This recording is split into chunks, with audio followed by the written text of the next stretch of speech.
ஒரு மகிழ்ச்சியான செய்தி. இதயம் நலனையின் விலை லிட்டருக்கு ரூபாய் 105 குறைஞ்சிருக்கு. செப்டம்பர் 2023ல 1 லிட்டர் இதயம் நலனையின் அதிகபட்ச விலை ரூபாய் 503. ஆனா இப்ப 1 லிட்டர் இதயம் நலனையின் விலை ரூபாய் 398 மட்டும்தான் தமிழ்நாட்டுல. அப்ப இனிமே எல்லாரும் இதயம் நலனை வாங்கலாம் இல்ல? தமிழகத்தில் திமுக ஆட்சி அமைத்து 4வது ஆண்டாக சட்டசபை கூட்டத்தொடர் தொடங்கியது. ஆண்டின் முதல் கூட்டம் ஆளுநர் உரையுடன் தொடங்குவது அரசமைப்பின் வழிகாட்டுதல். அதற்காக நேற்று காலை 9:29 மணிக்கு சட்டசபைக்கு வந்த ஆளுநர் ரவி முதலில் காவல்துறை மரியாதையை ஏற்றுக்கொண்டார். பின்னர் அவரை சபாநாயகர் அப்பாவு வரவேற்றார். அதைத் தொடர்ந்து தமிழக முதல்வர் ஸ்டாலின், துணை முதல்வர் உதயநிதி, எதிர்க்கட்சித் தலைவர் எடப்பாடி பழனிசாமி ஆகியோர் வரவேற்றனர். கூட்டம் தொடங்கிய சில நிமிடங்களில் தனது உரையை படிக்காமல் சபையை விட்டு ஆளுநர் ரவி வெளியேறினார். காலை 9:29 மணிக்கு சபைக்கு வந்த ஆளுநர் 9:38 மணிக்கே வெளியேறியதால் அங்கு பரபரப்பு ஏற்பட்டது. வழக்கமாக சட்டசபை நிகழ்வுகள் நேரலை செய்யப்படும் நிலையில் இந்த முறை நேரலை செய்யப்படவில்லை. அது மட்டுமன்றி செல்போன்களை எடுத்துச் செல்ல செய்தியாளர்களுக்கு அனுமதியும் வழங்கப்படவில்லை. இதனால் சபையில் ஆளுநர் இருந்த அந்த 9 நிமிடங்களில் என்ன நடந்தது என்பது பலருக்கும் கேள்வியாகவே இருக்கிறது.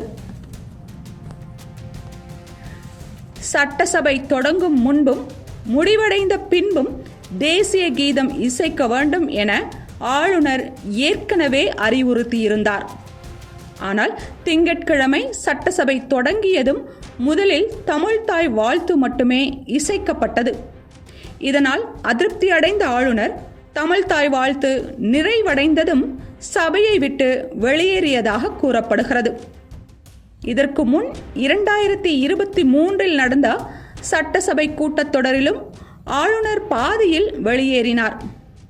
அப்போது ஆளுநர் உரையில் இருந்த திராவிட மாடல் உள்ளிட்ட சில வார்த்தைகளை ஆளுநர் படிக்காததால் திமுக பொங்கியது. அதைத் தொடர்ந்து 2024 நடந்த முதல் கூட்டத்தொடரிலும் ஆளுநர் தனது உரையை வாசிக்கவில்லை. தார்மீக ரீதியாக தன்னால் ஏற்க முடியாத பகுதிகள் அந்த உரையில் இருப்பதால் அதை வாசிப்பது அரசமைப்பை அவமதிப்பதாக அமையும் என்று கூறிவிட்டு உரையை வாசிக்காமல் ஆளுநர் அமர்ந்தார்.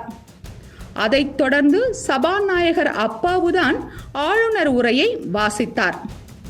கடந்த ஆண்டைப் போலவே இந்த ஆண்டும் சபாநாயகர்தான் ஆளுநர் உரையை வாசித்தார். அதில் நாட்டில் சட்டம் ஒழுங்கு சரியாக இருக்கும் மாநிலங்களில் தமிழகமும் ஒன்று. போதைப் பொருட்களுக்கு எதிராக தமிழக அரசு தீவிர நடவடிக்கை எடுக்கிறது என்பது போன்ற வரிகள் இருந்தன.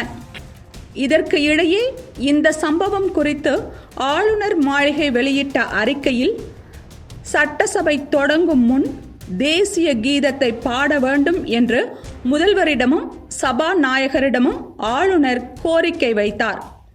ஆனால் அவர்கள் இருவரும் திட்டவட்டமாக மறுத்துவிட்டனர். இது கவலைக்குரிய விஷயம்.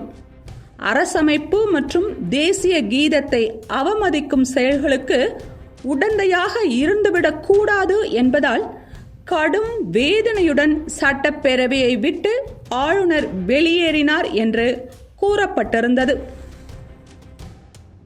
ஆளுநர் செய்த சம்பவம் ஒருபுறம் இருக்க, சென்னை அண்ணா பல்கலைக்கழக விவகாரத்தை கையில் எடுத்த அதிமுக எம்எல்ஏக்களோ யார் அந்த சார் என்ற பேட்ஜ் பொருத்தப்பட்ட சட்டை அணிந்து சபைக்கு வந்தனர்.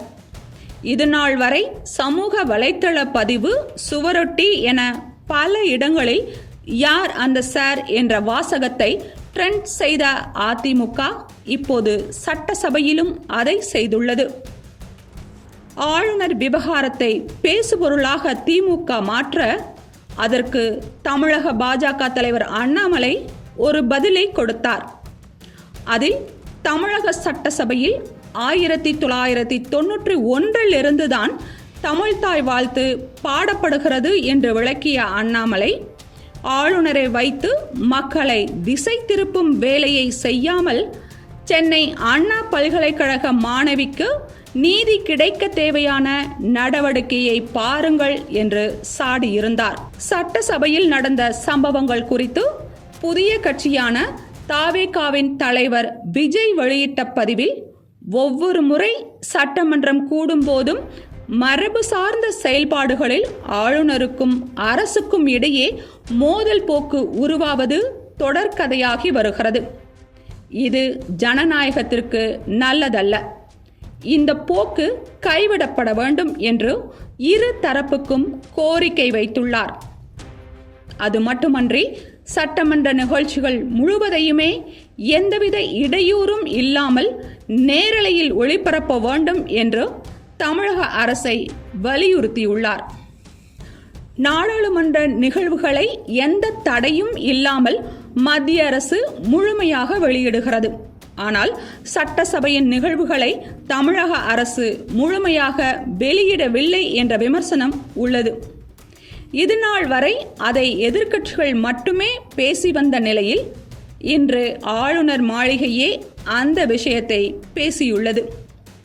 இது குறித்து ராஜ்பவன் வெளியிட்ட அறிக்கையில், சட்டசபை நடவடிக்கைகள் ஒட்டுமொத்தமாக தணிக்கை செய்யப்பட்டிருப்பது அவசர காலத்தை நினைவூட்டுகிறது.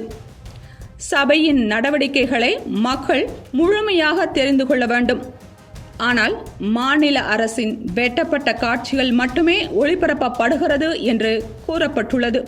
மேலும் பத்திரிகையாளர்களுக்கு அரசமைப்பு கொடுத்துள்ள உரிமையும் நசுக்கப்பட்டிருப்பது ஜனநாயகத்திற்கு நல்லதல்ல என்று குறிப்பிட்ட ஆளுநர் மாளிகை அந்த பதிவில் பிரதமர் அலுவலகம், உள்துறை அமைச்சர் என முக்கிய தலைகளை டாக் செய்துள்ளது.